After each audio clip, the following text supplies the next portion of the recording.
This past week, the indie darling Claire Obscura Expedition 33, winner of 9 awards at the Game Awards, had their Game of the Year and Debut Game Awards from the Indie Game Awards taken away. The reason that they were stripped of their 2 awards from the IGA was their use of generative AI in the creation of Expedition 33. Here's their statement provided to L Pace on their use of generative AI. Quote, the studio states that it was in contact with L Pace on April 25th, 3 months prior to this publication. During these exchanges, Sandfall Interactive indicated it had used a limited number of pre-existing assets, notably 3D assets sourced from the Unreal Engine marketplace. None of these assets were created using artificial intelligence. Sandfall Interactive further clarifies that there's no generative AI created assets in the game. When the first AI tools became available in 2022, some members of the team briefly experimented with them to generate temporary placeholder textures. Upon release, instances of a placeholder texture were removed within 5 days to be replaced with the correct textures that had always been intended for release, but were missed during the quality assurance process, close quote. That was enough for them to get their awards taken away.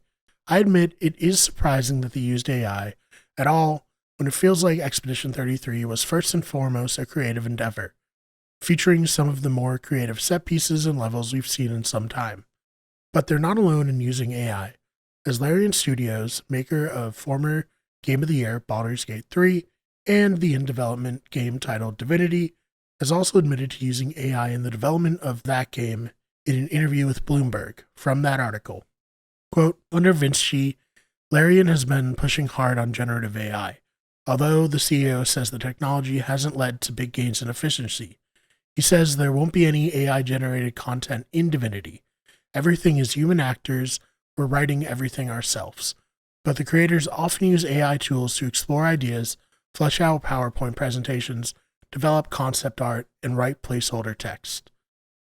The use of generative AI has led to some pushback at Larian, but I think at this point, everyone at the company is more or less okay with the way we're using it, Vicky said. Larian later clarified their usage in another statement, saying, any machine learning tools used is additive to a creative team or individual's workflow, not a replacement for their skill or craft. He was responding to a backlash that arose earlier today from a Bloomberg interview, which reported that Larian was moving forward with Gen AI despite some internal concerns among staff. Vinci made clear the tech was only being used for things like placeholder text, PowerPoint presentations, and early concept art experiments, and nothing AI generated would be included in Larian's upcoming RPG, Divinity. Even with that statement, Larian has drawn the ire of gamers. One person who has publicly supported them is Daniel Vera, co-founder of Warhorse Studios and director of Kingdom Come Deliverance 2, who in defense of Larian said, this AI hysteria is the same as when people were smashing steam engines in the 19th century. Vinky said that Larian were doing something that absolutely everyone else is doing and got an insanely crazy shitstorm. Now, I'm not sure it's a hysteria. There's a real feeling that companies are going to use AI to replace workers, and maybe other countries can handle that, but workers in the United States, I think, are right to be worried. It's not like the government's going to take care of the workers if they're out of work in the same way that other countries do. If too many people become unemployed due to AI, it will put a significant strain on the meager social safety nets already in place in the United States. But there are more pressing issues that AI is going to have for the video game industry, and that's making games unaffordable, or at least the systems that run them. You of course can't play a game without a console or PC. We've already seen the side effects of layoffs negatively impacting the console market. Tech Power Up wrote about the weak video game console sales as reported by Matt Piscatella of Circana. He said, according to the data, gaming hardware sales are at the lowest they've been since November 1995, sitting at 1.6 million sales, down from 3.39 million units in November 2019. Meanwhile, the average price per unit is at an all-time high, with the price per unit coming in at $439, up from a mere $235 in November 2019. Compared to November 2024 alone, video game hardware spending declined a whopping 27%, compared to a 1% increase in sales volume for gaming content and a 13% decline in video game accessory sales. Things are only going to get worse for gaming rig prices. On an earnings call for Q3 2025, NVIDIA made it known that a bulk of their business is related to AI companies using their GPUs, saying that the company has, quote, evolved over the past 25 years from a gaming GPU company to now an AI data center infrastructure company, close quote. They aren't the only company moving away from consumers to go all in on AI, as Micron, creators of SSDs and DRAM, said, quote, Micron has made the difficult decision to exit the crucial consumer business to improve supply for our larger strategic customers, close quote.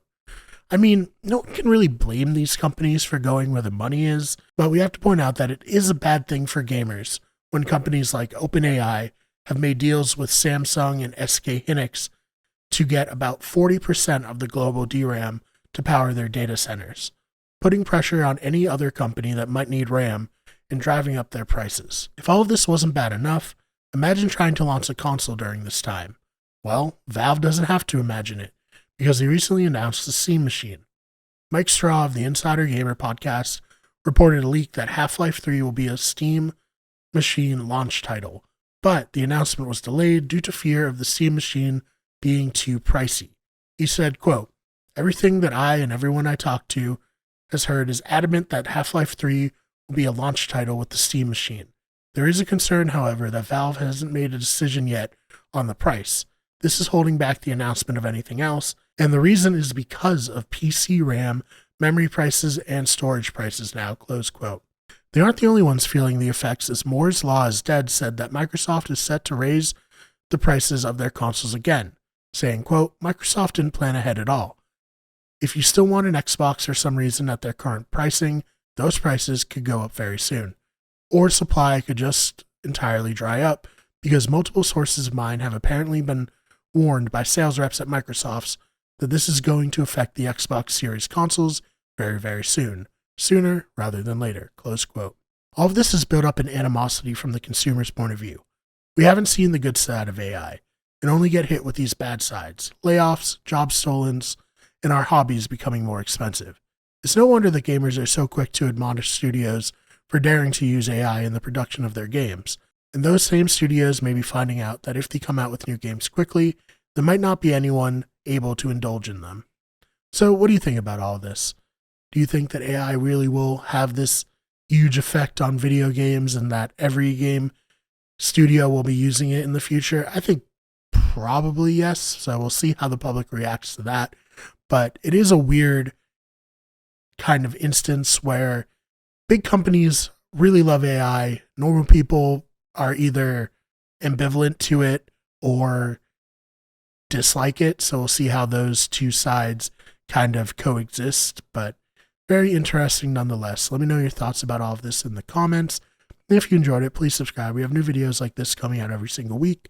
And check out our other channels, which include Those Fake Nerds for nerd and pop culture news, Wicked Sports for sports news, Better Radio, which hosts all of our podcasts, and our newest channel, History is Wicked, that has our cryptids, urban legends, and weird history stories.